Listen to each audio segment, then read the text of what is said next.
ప్రజా సమస్యలపై CPM party పోరుబాట చేపట్టింది. గాజువాక సిపిఎం కమిటీ ఆధ్వర్యంలో తహసీల్దార్ కార్యాలయం వద్ద గురువారం నిరసన వ్యక్తం చేశారు. నిత్యావసర సరుకులు, విద్యుత్ ఛార్జీలు భారీగా పెరిగాయని, వెంటనే వాటిని చేయాలని ధర్నా చేపట్టారు. పెరిగిపోతున్నటువంటి తరుణంలో ప్రజలు ఈ కొత్త ప్రభుత్వం వచ్చిన అనంతకాలంలోనే ప్రజలు ప్రభుత్వ అసంతృప్తికి గురవుతున్నటువంటి పరిస్థితి అనేది ఉంది. గత ప్రభుత్వం చేస్తున్నటువంటి పాపాలు ఈ ప్రభుత్వం కూడా చేస్తున్నట్టు పార్టీ రాష్ట్ర కమిటీ ఆధ్వర్యంలో అన్ని జిల్లాల్లో కూడా ఈ రోజు ఎంఆర్ఓ ఆఫీసుల దగ్గర ధర్నాలు అనేది చేస్తున్నారు. ఇప్పుడు విపరీతంగా అధిక ధరలు పెరిగినాయి. మీకు అందరికి కూడా తెలుసు, గతంలో ఉన్న ఛార్జెస్ ఇప్పుడు అంటే డబుల్ అయినాయి. అంటే గత ప్రభుత్వం అనేది అప్పుడు కూడా ఎక్కువ ఉండొచ్చు, కానీ ఇంకా విపరీతంగా ఉన్నాయి. ఈ రోజు కొనుగోలు శక్తి అనేది పడిపోయింది. ఒకవైపు ఉద్యోగాలు లేవు, ఒకవైపు ప్రభుత్వ రంగ సంస్థలు మూసేస్తూ ఉన్నారు. నిరుద్యోగం ఎక్కువైంది. దాని నిరుద్యోగ మూలాన్ని యూత్ మద్యపానానికి అట్లాగే డ్రగ్స్ కి అలవాటు పడుతున్నారు.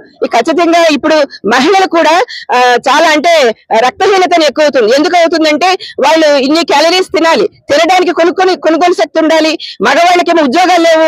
ప్రతి మహిళ ఏదో ఒక పని చేయవలసి వస్తుంది.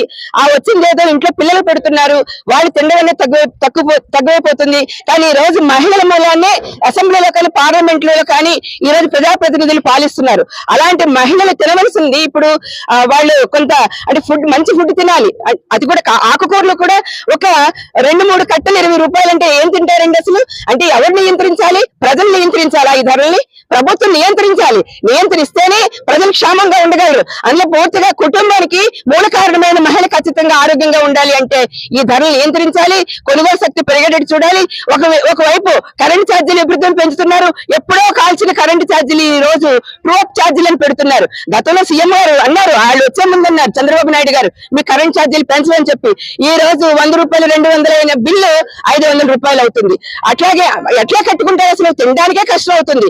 అందుకోసం సిపిఎం, మేమే ప్రతిపక్షం, సిపిఎం పార్టీ ప్రతిపక్షం. ఇప్పుడున్న ప్రభుత్వము ప్రతిపక్ష ప్రభుత్వము అసలు అసెంబ్లీకే వెళ్ళలేదు.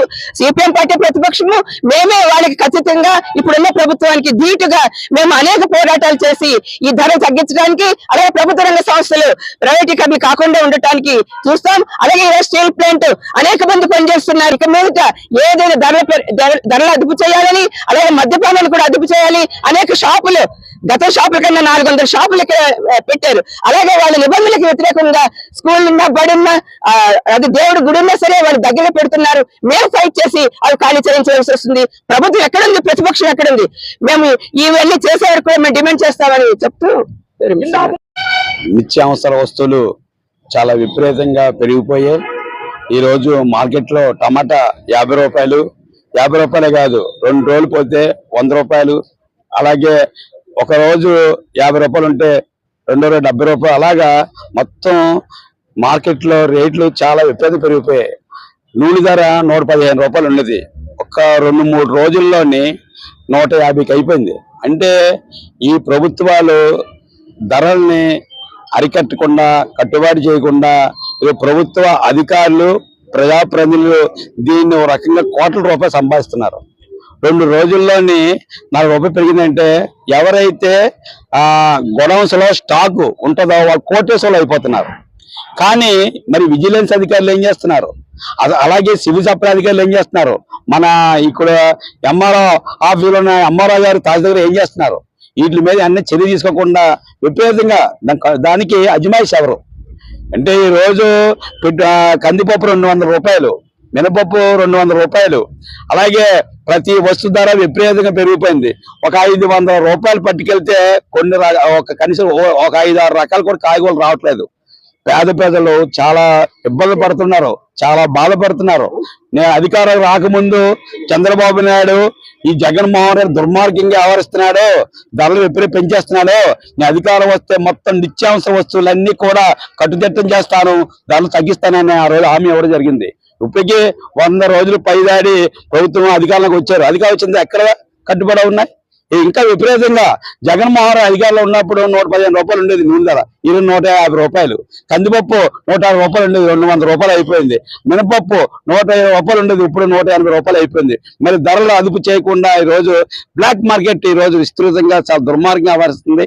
అదేవిధంగా ఫాస్ట్ వ్యాపారం పెట్రోల్ ఛార్జీలు చాలా విపరీతంగా పెరిగిపోయాయి 110 రూపాయలే. ఎవరి ముందు 110 రూపాయలే, ఇప్పుడు 110. కానీ అంతర్జాతీయంగా బేలర్ ధరలు తగ్గే 120 రూపాయలు ఉండవలసిన బేలర్ ఈ రోజు 60 రూపాయలే ఉంది. మరి అది తగ్గింది. అంతర్జాతీయ ధర డీజిల్ ధర తగ్గాలి కదా. ఇప్పుడు ఇక్కడ మన భారతదేశంలో కానీ మన రాష్ట్రంలో కానీ ఏ పరిస్థితులని 110 రూపాయల ధర ఇప్పుడు కూడా అంటే ఎన్ని కోట్ల ఆదాయాలు వస్తున్నాయి. అదే విధంగా మొత్తం కరెంట్ ఛార్జీలు కూడా ప్రతి సంవత్సరం 8,600 కోట్ల రూపాయలు ఈ రోజు వేస్తున్నారు. అంటే ఆ కరెంట్ ఛార్జీలు నేను అధికారం వస్తే ₹1 కూడా కరెంట్ ఛార్జీ పెంచనున్నాడు.